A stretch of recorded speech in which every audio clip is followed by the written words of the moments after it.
우리가 꼭 알아야 할 지식, 또 우리가 알고 싶은 모든 이야기를 담았습니다. 우리에게 가장 필요하고 중요한 그런 정보만을 담은 잡학 토크쇼. 네, 안녕하세요. 아나운서 윤희정입니다. 여러분 반갑습니다.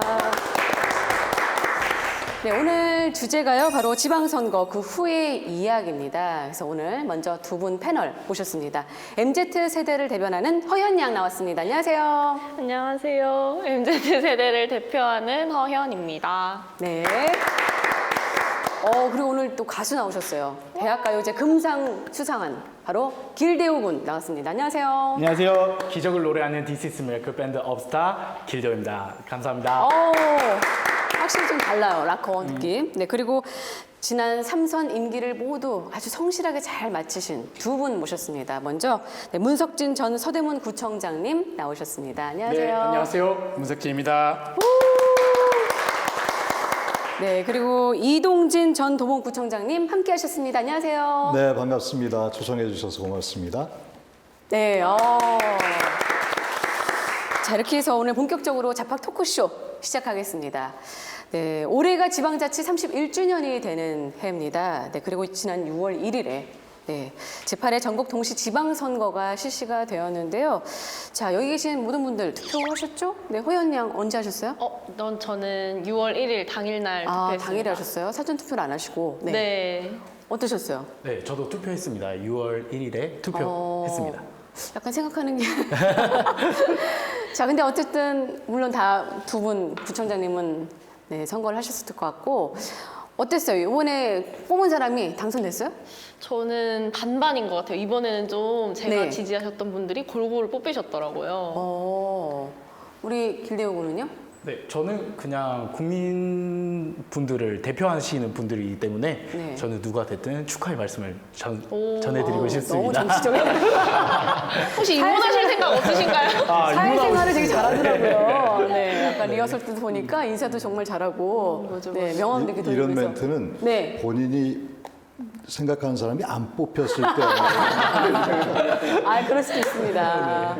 역시 네. 베테랑이시네요. 자, 제8회 사실 전국 동시 지방선거가 역대 지방선거 가운데에서 사전 투표율이 가장 정말 높았습니다.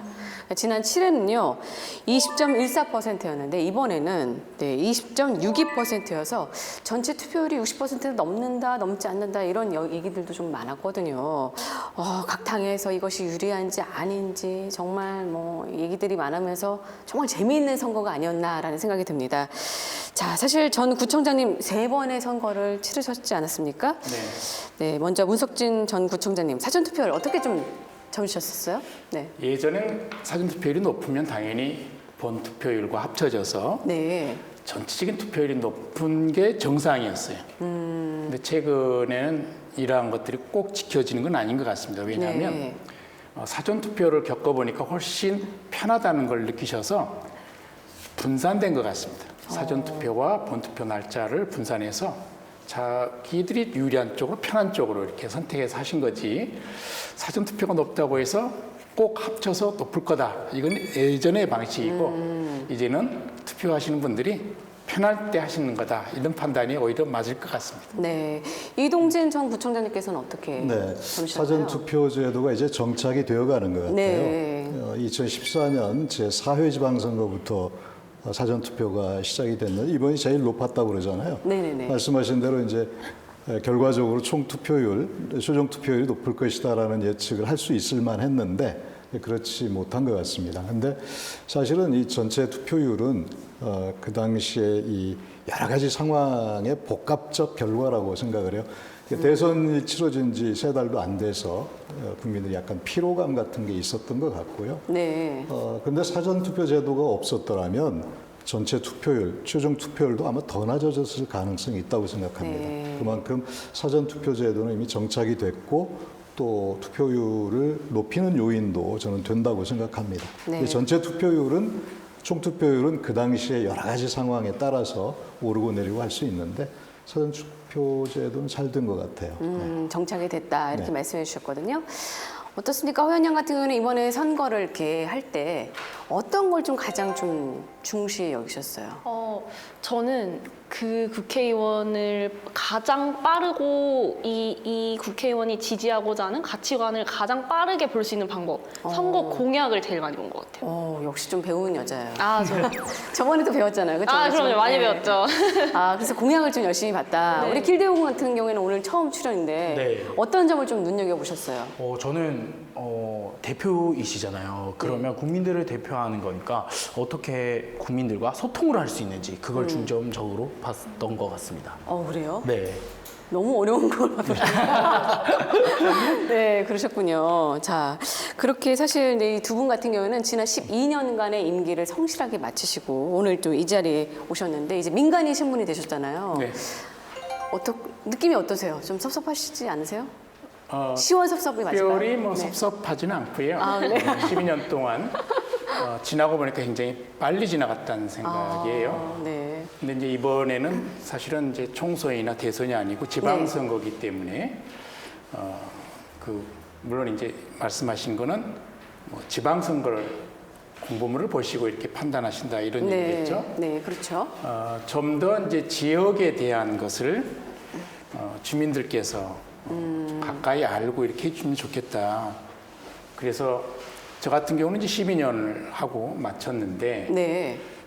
지역에서 어떤 일을 했는지에 대한 평가는 주민들이 해주시는 거잖아요. 네, 그래서 그렇습니다. 그걸 바탕으로 해서 또 다음 사람을 비교한다든지 이랬으면 좋겠는데 아직도 여전히 이 선거의 양상을 보면 지방선거면 지방에 초점을 두어야 되는데 여전히 이 중앙의 그 의제를 가지고 중앙 정치권에 여러 가지 나오는 얘기들이 지방선거의 중심이 돼서는 결코 지역 발전에 도움이 되지 않지 않겠는가.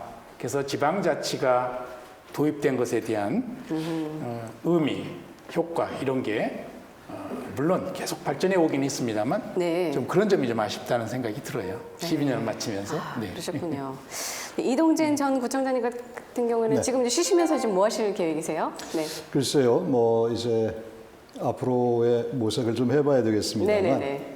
이제 저도 좀 12년이 상당히 힘든 시간이었습니다. 그래서 네. 머리를 좀 비우는 시간도 좀 필요할 거고, 네. 또 개인적으로 사회적인 어떤 의미 있는 활동을 네. 해보려고 준비를 하고 있습니다. 그러시군요. 자, 그렇다면은 이번 지방선거 평가를 한번 좀 해주신다면요. 네. 문석 시청자님 말씀하셨던 것처럼 지방선거가 지방선거로 치러지지 않고 이 중앙의 어떤 정치 환경에 직접적 영향을 받는 것이 그동안의 지방선거였는데요. 이거는 이제 지방의 발전, 지방자치의 발전을 위해서 바람직한 현상은 아니다. 지방자치가 지방자치 선거로, 지방선거로 치러졌으면 좋겠다. 이게 좀 개선됐으면 좋겠다는 생각이 듭니다. 다행히 이번에는 이제 지난번에 서울시의 구청장 구도가 네. 24대 1이었습니다. 네. 이번에는 17대 8로 약간 완화됐어요. 그나마 다행이라고 생각하고 경기도는 전체 단체장, 기초단체장이 31명인데 지난번에 29대 1이었습니다. 29대 2였습니다. 이번에는 25대 6인가 이렇게 좀 약간 완화되긴 했지만 그건 좀 개선됐다고 보기에는 좀 부족한 측면이 있는 것이죠. 그래서 그 후보의 자질이나 이런 능력 이런 걸 중심으로 판단을 하는 그런 지방선거로 발전했으면 좋겠다라는 그런 생각이 듭니다. 두 분 다 앞으로 이제 지방자치 선거가 이제 정착이 된 만큼 그 후보의 어떤 지역에 대한 현안에 대한 관심, 애정, 또 공부 이런 것들을 좀 많이 하는 그런 쪽으로 더 갔으면 좋겠다라고 얘기를 하셨어요. 저 질문 있습니다. 네, 뭐죠? 네. 네, 제가 이직 준비를 하면서 실업급여를 받은 적이 있는데 이게 아주 쏠쏠하더라고요. 그래서 전 구청장님들도 이제 임기가 끝나셨는데 혹시 실업급여를 받으시는지. 진짜 저 받으세요?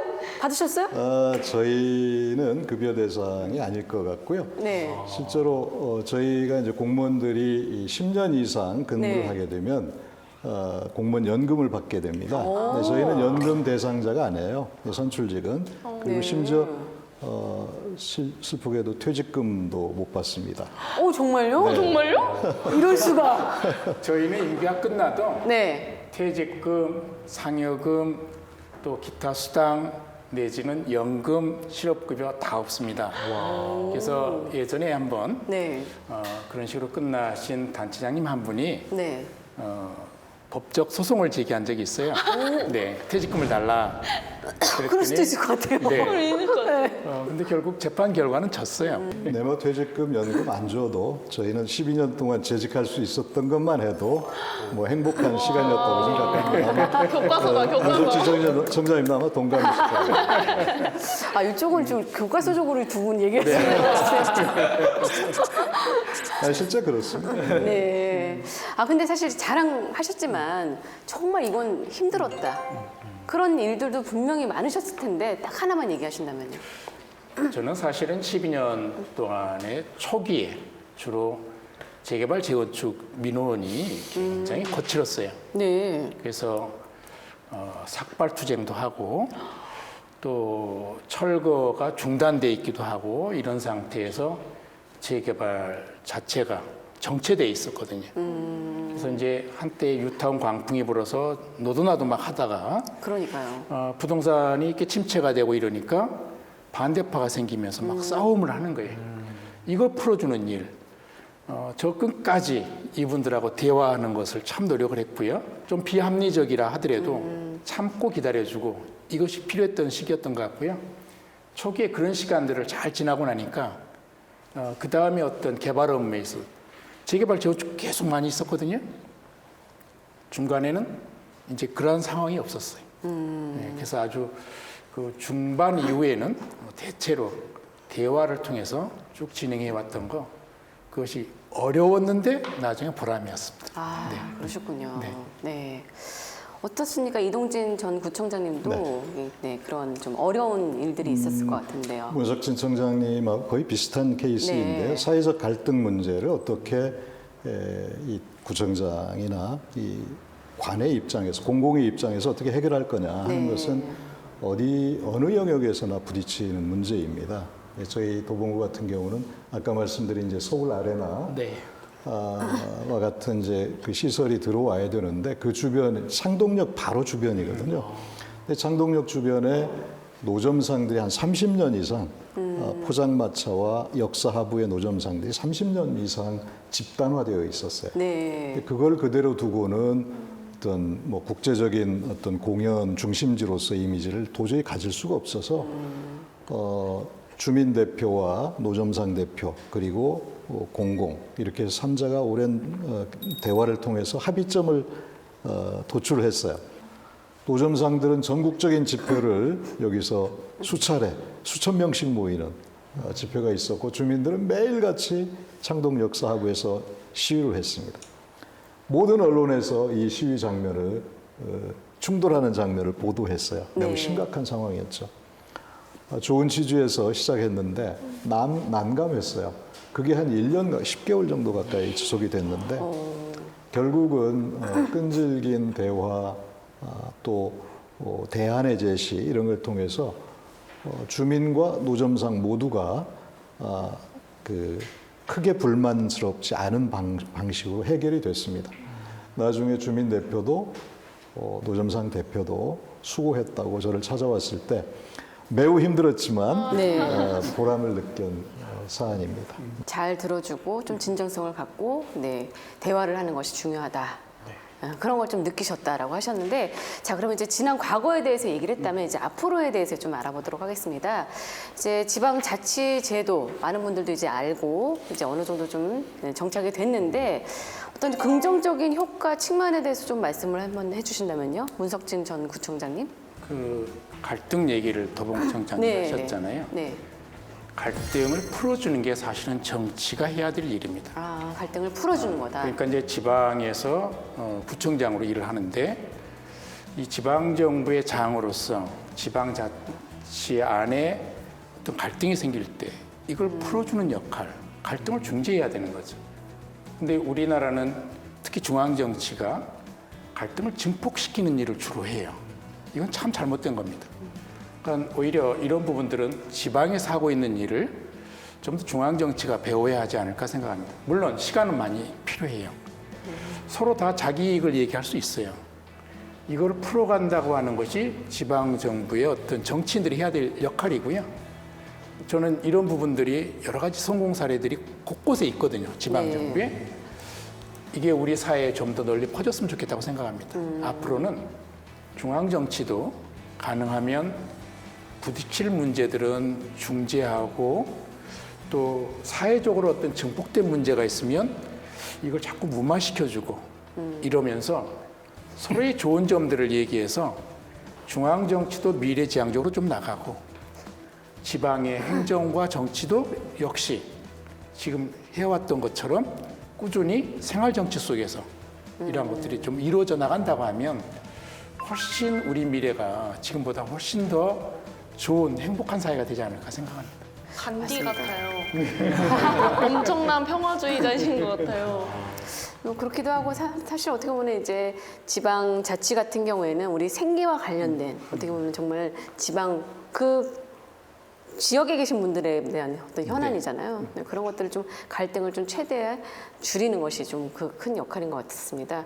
이동진 전 구청장님께서는 네, 어떤 지방자치는 요즘 4차 산업혁명 시대라고 얘기하지 않습니까? 뭡니까?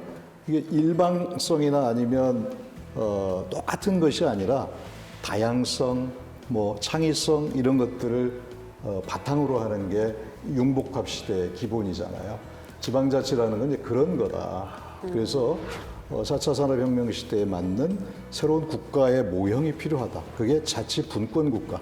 이제 중앙 집권적 모델에서 자치 분권형 모델로 국가의 모델이 바뀔 필요가 있다. 그래서 지방자치법도 얼마 전에 바뀌었습니다만 많이 부족한 상태입니다. 권한을 국가가 지방에 더 이양을 해야 됩니다.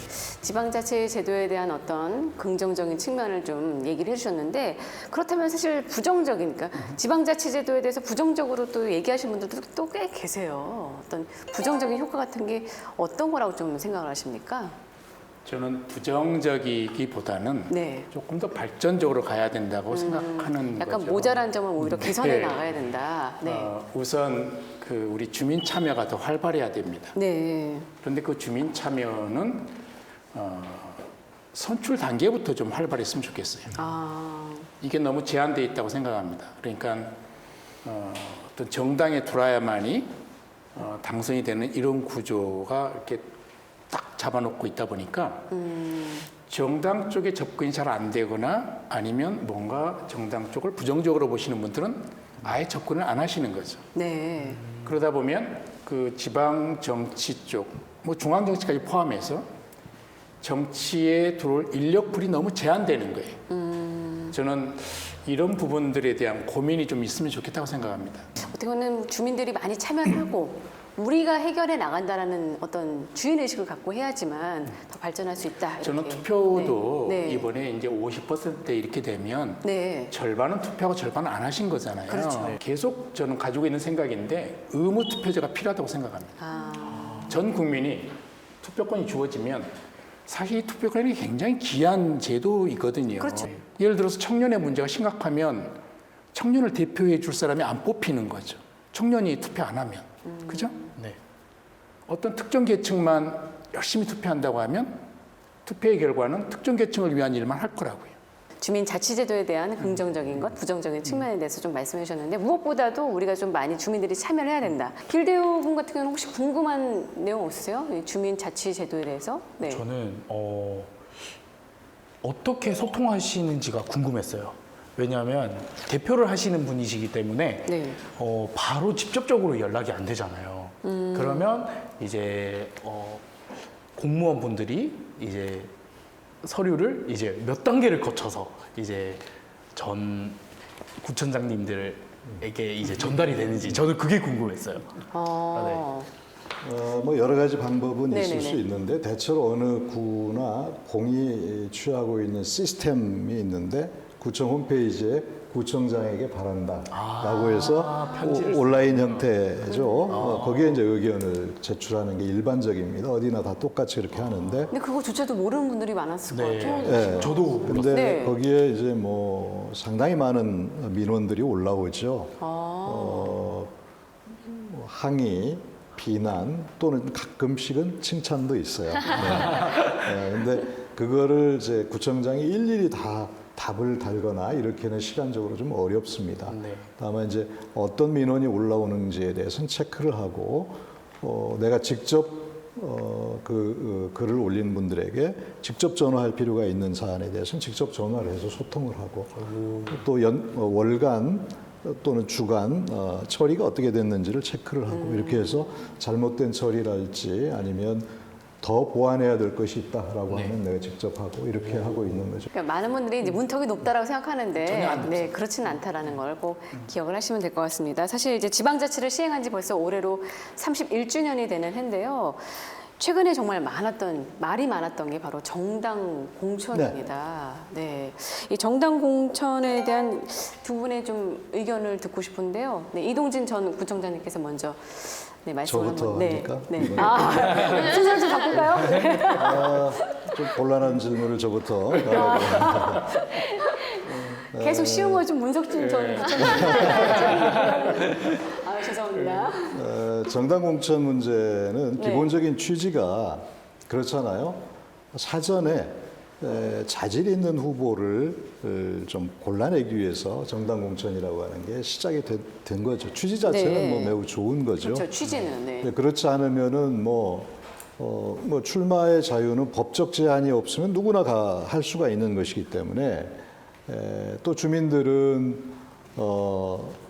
잘 모르니까 이분이 그래서 거름망 장치라고 하는 측면에서 정당 공천제는 매우 의미가 있다. 근데 이게 정확하게 투명하고 어떤 시스템적으로 이 공천 과정이 작동하는 경우도 뭐 있지만 간혹 어쩌다 한 번씩 네. 보면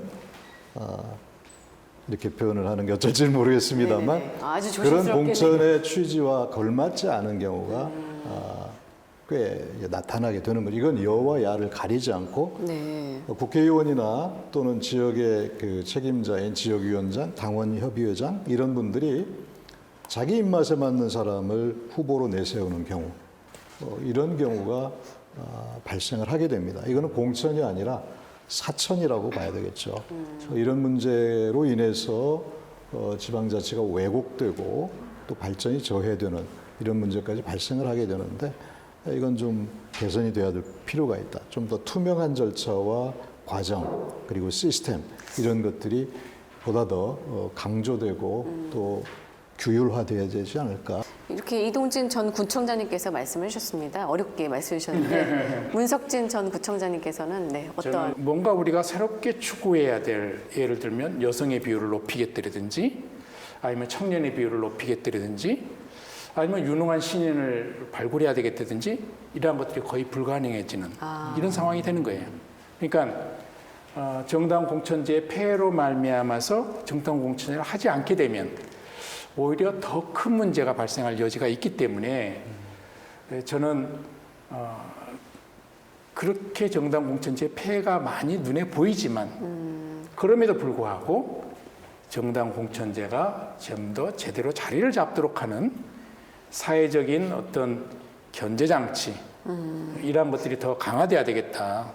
그리고 이런 부분에 대해서 여야 정치권이 함께 노력해 줘야 된다고 생각합니다. 이건 어느 한쪽의 문제가 아닙니다. 정당 공천제 폐지보다는 네.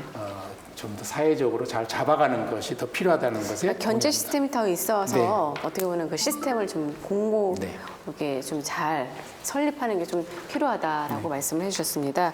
네, 여기 두 청년이 있지만 여기에 계신 분 외에도 한 분께서 이렇게 두 전 구청장님께 궁금한 게 있다라고 해서 저희가 VCR로 담아왔습니다. 한번 보시도록 하겠습니다. 전 구청장님들께 제 질문이 있는데요. 전 구청장님들께서는 청년 정책을 어떻게 이렇게 시행하셨는지 이렇게 궁금합니다. 그 신촌이라고 하는 데가 대학생들이 많이 모이는 데거든요. 그렇죠. 서대문구는 대학이 9개가 있어요. 그래서 서울에서 맞네요. 가장 많은 대학 도시이기도 합니다. 네.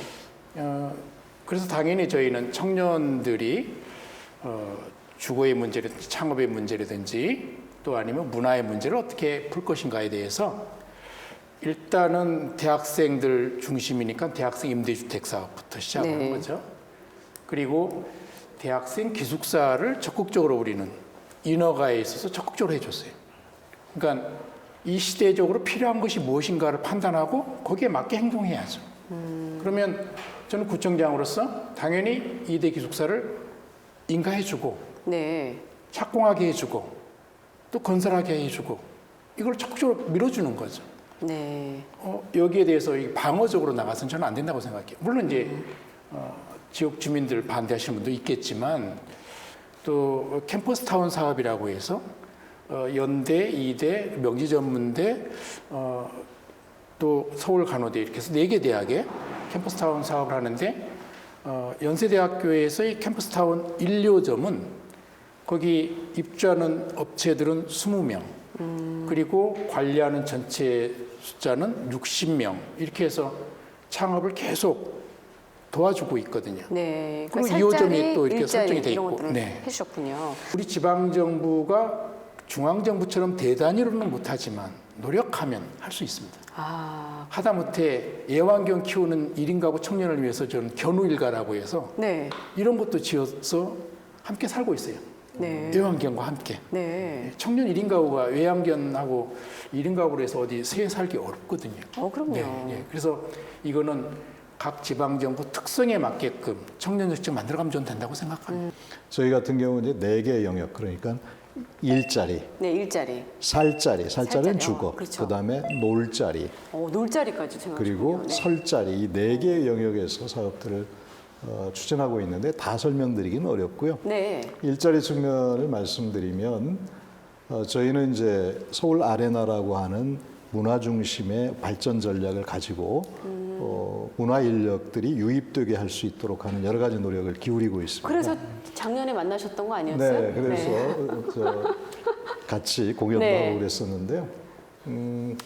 예를 들어서 이 청년 음악 창작인들이 네. 이 입주하고 거주하면서 창작 활동을 할 수 있는 공간을 지금 현재 창동에 지어지고 있는 문화산업단지 내에 네. 200호 정도를 저희가 준비를 하고 있고요. 네. 그 음악인들이 네. 이 지금 안정적인 작업 공간을 확보하고 하는 게 청년들의 경우 매우 힘듭니다. 어려울 것 같아요. 그래서- 소음 문제도 있고. 그렇죠. 네. 그래서 공공 스튜디오를 50개 정도, 처음에는 100개 정도 하려고 했는데 규모를 50개 정도로 공공 스튜디오를 그러니까 이용료는 매우 저렴하지만 완벽한 시스템을 갖춘 그런 스튜디오를 저희가 준비를 하고 있고요.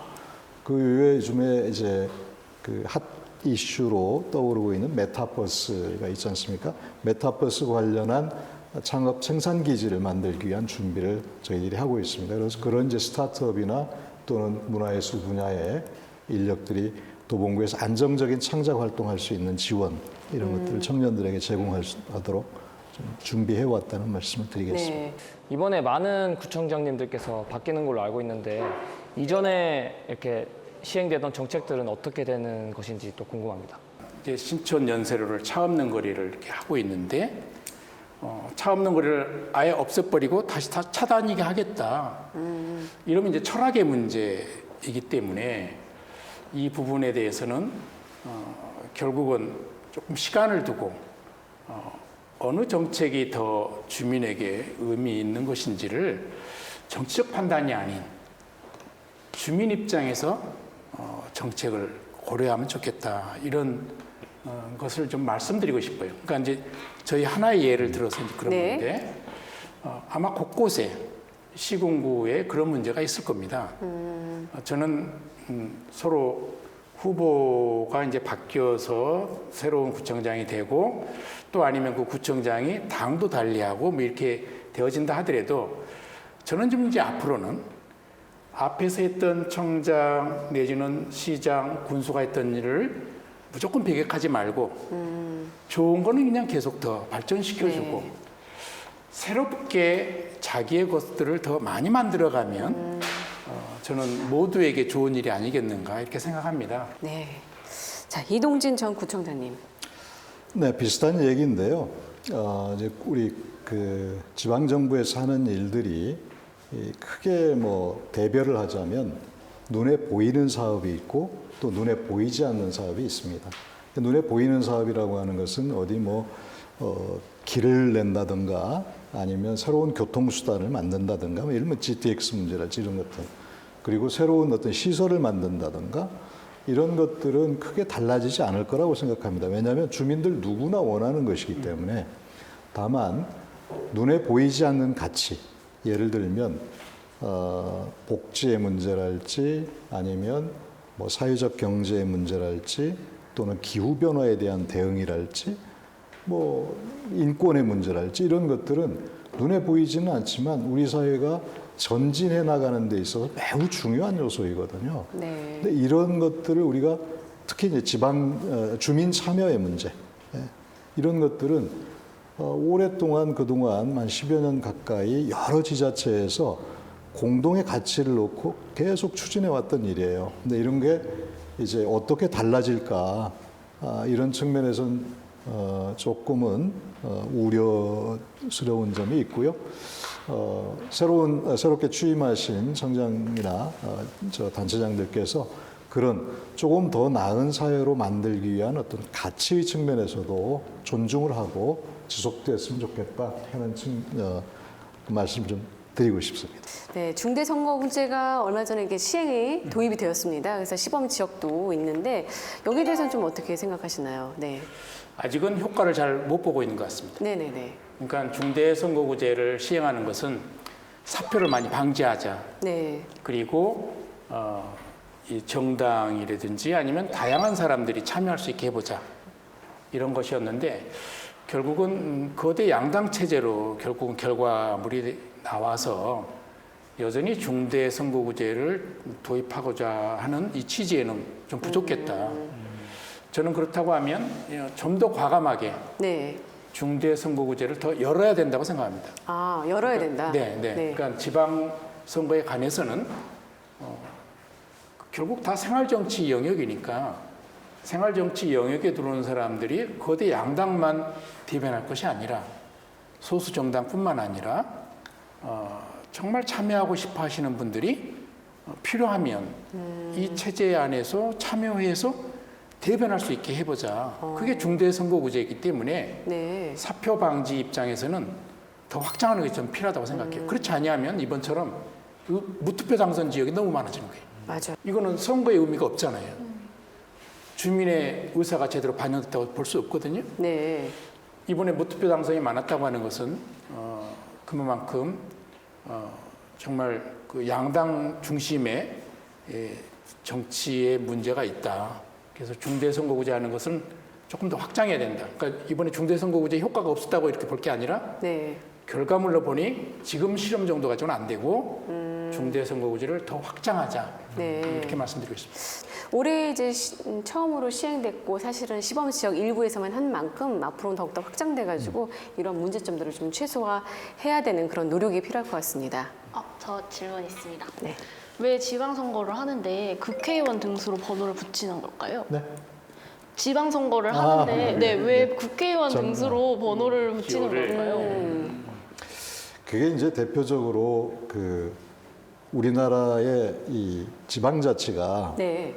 중앙정부에 의해서 지방정부가 사실은 예속이 되어 있는 거거든요. 일방적이고 또 종속적 관계가 되어 있어요. 중앙정부와 지방정부 간의 관계가. 이 두 기관의 관계가 앞으로 수평적이고 협력적 관계로 변화되어야 하는 데는 과제가 있어요. 네. 그와 마찬가지로 정치 영역이 또 중앙 정치에 의해서 지방 정치라는 게 완전히 예속되어 있습니다. 아까 말씀드린 것처럼 공천의 과정이나 이런 것들을 네. 보면은 그렇죠. 그래서 바로 말씀하신 것처럼 후보의 번호가 중앙 정당의 이 그 의석수에 따라서 지방 의원의 또 또는 지방자치단체장의 이 번호가 정해지는 거예요. 소속 당에 의해서. 이거 역시 상징적으로 보여주는 거라고 생각하거든요. 지방정치가 중앙정부에 예속이 되어 있는 어떤 상징적 모습이다 이렇게 생각합니다. 네. 사실 이제 지역의 현안을 해결할 때 정당의 입장과 다를 때도 있잖아요. 네. 혹시 두 분 임기 중에 그러한 일이 있으셨나요? 네. 문석진 전 구청장님. 네. 그 불편한 사안이죠. 네. 그런데 이제 그 일정한 영역에서는 이를테면 국회의원 눈치를 보는 경향이 좀 있어요. 그래서 이미 국회의원이 공약한 내용이 조금 훼손된다. 아, 그렇죠. 그럴 수도 그러면 있죠. 네. 이제 제가 하고자 하는 사업에 대해서 마뜩지 않게 여기는 거죠. 둘 다 주민을 위한 일인데 네네. 그래서 그 부분에 대해서는 계속 설득하는 수밖에 없었고 네. 이런 건데 대체로는 일치하는데 네. 이를테면 조금 그 부분은 너무 의식한 거 아닌가. 그러니까 국회의원의 사업에 도드라지게 보이지 않게 하는 효과를 가져오는 것은 이렇게 좀 찬성을 잘 안 해주는 이런 것들이 있긴 하죠. 서대문구에서는 어떤 일이 있었죠? 그 집어서 예를 들면 뭐 심각한 일은 아니었습니다. 근데 이제 저희 쪽에서는 심각했는데 심각하다고 얘기 안 하시는 거 아니에요? 객관적이고 합리적으로 판단해야 되는데 네. 우리 투표가 합리적으로 판단하지 않고 너무 감성적으로 해요. 그래서 저 구청장이 되어지면 우리 생활에 얼마나 이롭고 합리적 의사결정을 하고 투자 우선순위도 제대로 할 것이다라고 판단하는 것이 아니라 네. 그냥 감정적으로 나는 그냥 이 당 찍을 거야. 인물도 안 보는 거죠. 이것에 대한 후과는 그 주민이 받는 거죠. 왜냐하면 합리적이고 제대로 된 구청장이 들어서면 시장이나 군수가 들어서면 지역을 위해서 정말 필요한 사업들을 기획할 것이고 준비하고 실행해 가면 주민에게 돌아오는 복리 증진이 훨씬 더 커지는데 단순히 감정적으로 난 무조건 이 당이야. 나는 지역이 여기니까 이거야. 뭐 이런 식의 것으로 투표를 해버리면 결국은 인물을 보지 않는다는 얘기는 네. 우리가 투표를 하고자 하는 의미를 잃어버리는 거죠. 저는 이제 투표는 다 끝났고 이제 새로 시장 군수 구청장들이 지금 일들을 하고 계시는데 네. 바라는 점 있다면요. 네. 이제는 좀 더 감시를 하셔야 된다. 그러니까 혹시 감정적으로 투표를 했다 하더라도 네. 그 사람이 잘못하면 주민 소환제를 통해서라도 네. 끌어내리셔야 됩니다. 그러니까 좀 더 우리가 적극적이 돼야 우리 지방자치와 정치 수준이 같이 높아질 겁니다. 저는 그래서 의무투표제를 주장하기도 하는 것이고요. 네. 또 동시에 주민 소환이라든지 이러한 것들을 적극적으로 행동해서 만들어내야 됩니다. 그래서 주민을 위한 행정을 하지 아니하면 더군다나 지방자치인데 생활정치를 제대로 하지 아니하고 조금 전에 얘기한 것처럼 어떤 당의 꼭두가시 노릇을 한다든지 아니면 우리 주민의 이해관계와는 좀 동떨어진 어떤 특정한 사람들의 이해관계로 사업이 벌어진다든지 하면 소환할 수 있어야 됩니다. 네. 무엇보다 어떻게 보면 주민들의 감시, 네. 또 주민들의 적극적인 참여, 네. 그게 있어야지만. 그러니까 잘하면 삼선도 시켜주지만 못하면은 4년 안에 끌어내릴 수도 있어야 된다. 한편으로는 또 네. 여기서 또 자랑으로 또 넘어가는. 그래서 아니 저희도 중간에 잘못했으면 끌어내렸어야 되는데 저희는 그런 제도가 없었어요. 예, 그래서 주민 소환을 당하지는 않았습니다만 앞으로 주민 소환을 당하는 사례가 많이 나와야 됩니다. 그러면 이 사례를 보고 함부로 하지 않을 뿐만 아니라 공천을 책임진 정당도 네. 하다못해 선거에 토론도 참여하지 아니한 이런 후보를 공천하는 것은 정당 책임입니다. 네, 그거는 정말 우리 주민들이 좀 더 비판적 자세를 가져야죠. 정당 공천하는 이유가 뭐겠어요? 그쪽 지역 주민들은 이렇게 생각했을 거예요. 그래도 당이 잘 공천했겠지. 네, 시스템 근데, 위에서. 네, 그러니까 난 이 사람 그냥 할 거야 이렇게 한 거예요. 묻지마 투표한 거죠. 근데 묻지마 투표에 대한 책임을 그러면 정당이 책임져라. 네. 저는 그래서 소환당한 쪽은 그 다음에 후보 내서는 안 됩니다. 네. 그러니까 예전에도 이런 문제가 생길 때 정당들이 어떤 얘기했냐면 우리 쪽에 문제가 생겨서 보궐선거 하게 되면 후보 안 내겠다 그러다가 약속 어기고 막 이랬잖아요. 아, 그렇죠. 네. 그런데 앞으로 주민소환제가 발생해서 내려오면 네. 그 정당이 공천했잖아요. 네. 책임지고 다음 공천하지 말아야죠. 아. 네. 저는 그것도 필요하다고 생각합니다. 어떻게 보면 이제 새로운 지자체 바라는 것보다는 우리 이제 새로운 지자체를 위해서 네. 주민들이 어떻게 해야 될지에 대해서 방향을 정해주셨다면 이동진 전 구청장님께서는 네, 새로운 지자체 바라는 점을 좀 한번 말씀해 주시면요.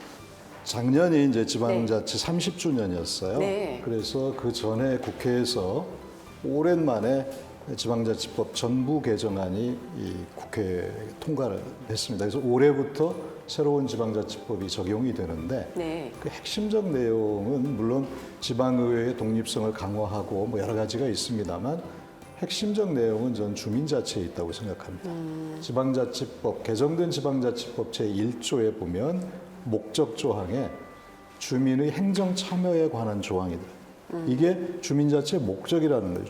주민들이 행정에 참여할 수 있도록 하자라고 하는 것이 이 주민자치법의 목적이 들어가 있는 거죠. 다시 말씀드리면 우리나라 대한민국 헌법에 보면 1조에 대한민국은 민주공화국이다. 이렇게 된 다음에 대한민국의 주권은 국민에게 있고 모든 권력은 국민으로부터 나온다. 이렇게 되어 있잖아요.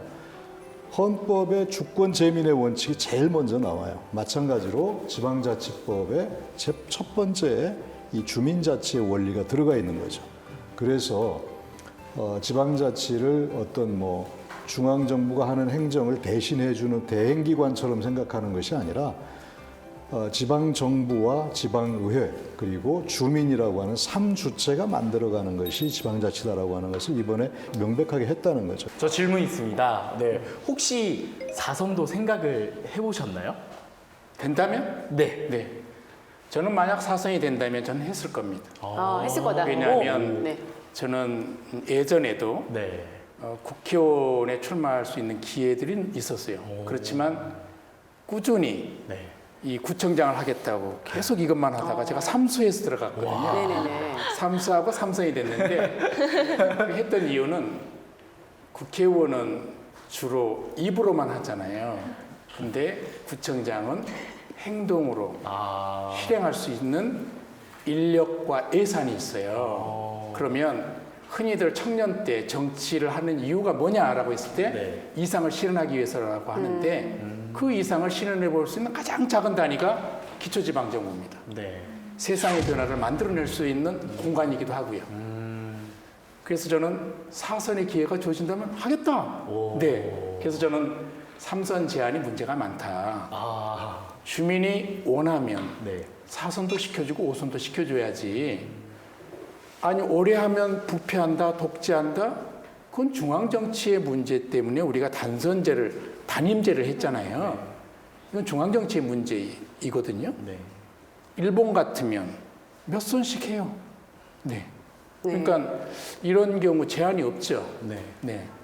그 제한을 해야 되는 이유가 행정부를 맡은 사람은 독재한다 이것 때문에 하는 건데 지금 현재는 그런 상태는 아니거든요. 우리 생활정치 현장은. 그렇다고 하면 대통령은 제한을 하더라도 지방정부의 장은 주민이 좋다고 하면 계속 뽑을 수 있게 해줘도 된다. 네. 그래서 저는 하겠다. 결론은 4선, 5선 하고 싶다. 하겠다. 하겠다. 자, 이동진 전 구청장님 짧게 우선 오 아니 오입니까 X입니까? 근데 저 문석진 전 청장님께서 기회가 된다면 했을 거다라고 말씀하시는데 제가 또 부정적으로 얘기하면 안 될 것 같아서 지역을 다양성을 저희는 중시 언론입니다.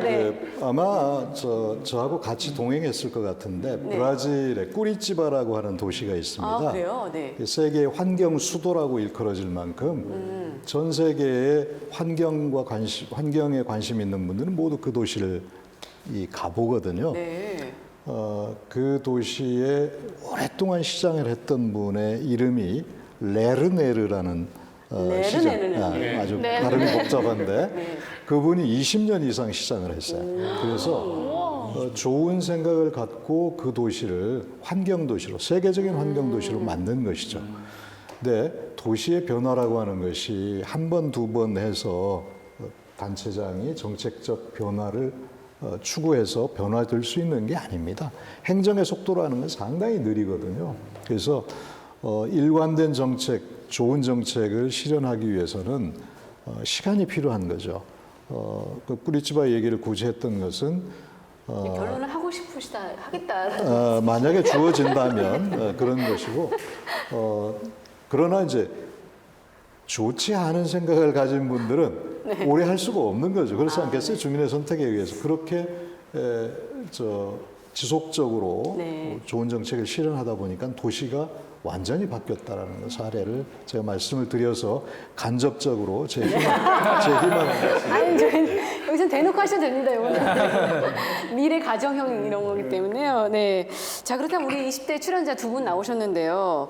네. 지자체에 바라는 점이 있다면 어떤 게 있을까요? 허연 양? 네, 저는 아까도 말씀드렸다시피 선거 교양을 보고 뽑았고 그분들이 되신 분도 있고 안 되신 분도 있지만 이게 아까 두 전 구청장님께서 말씀하셨던 것처럼 이 뭔가 정당 싸움이나 자리 싸움이 아니라 진짜 서민들을 위한 그 정의로운 싸움을 해주셨으면 좋겠습니다.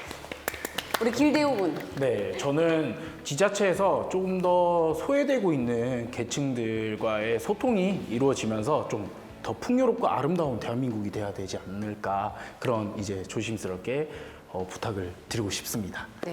네. 자, 두 구청장님 함께 하셨는데요. 소감 좀 간단히 말씀해 주신다면요. 네. 우선 12년을 지나고 네. 이렇게 여러 가지 소회를 얘기할 수 있는 기회를 주셔서 감사드리고요.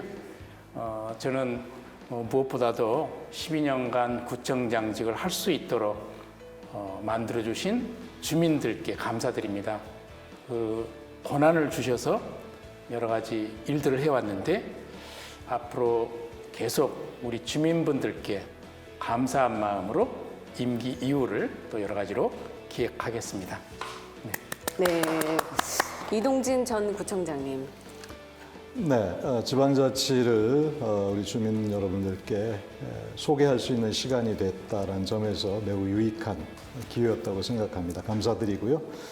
마찬가지로 저 역시 12년 동안 구청장의 역할을 하면서 가장 고마웠던 것은 저에게 이런 기회를 주신 주민 여러분이시고요. 또 최선을 다한다고 했지만 부족한 점들도 있으리라고 생각합니다. 어떤 사회적 가치 또는 우리 사회의 지향점 이런 것들을 잊지 않고 또 역할을 할 수 있도록 그런 노력을 해나갈 것을 약속을 드리겠습니다. 고맙습니다. 네, 이렇게 이번 달부터 새로운 지방자치가 시작되었습니다. 우리 의무는요, 정말 우리 지역에 그런 지방자치가 잘 되고 있는지 감시하는 역할이 아닐까라는 생각이 듭니다. 네, 지금까지 자팍 토크쇼의 윤희정이었습니다. 함께해 주신 여러분 고맙습니다. 감사합니다. 네, 고맙습니다. 아무래도 자신의 이익보다는 좀 국민들을 생각하고 뭐 법령이나 그런 걸 내줬으면 좋겠어요. 아무래도 자기들의 배를 배불리기 위해서 먼저 자신들의 이권을 생각하고 권익만 내세우니까 전문가들한테 조언을 구하고 본인도 공부 좀 해서 올바른 방향이 어떤 거고 올바른 정책이 뭔가를 갖다가 열심히 연구해서 반영을 했으면 좋겠습니다.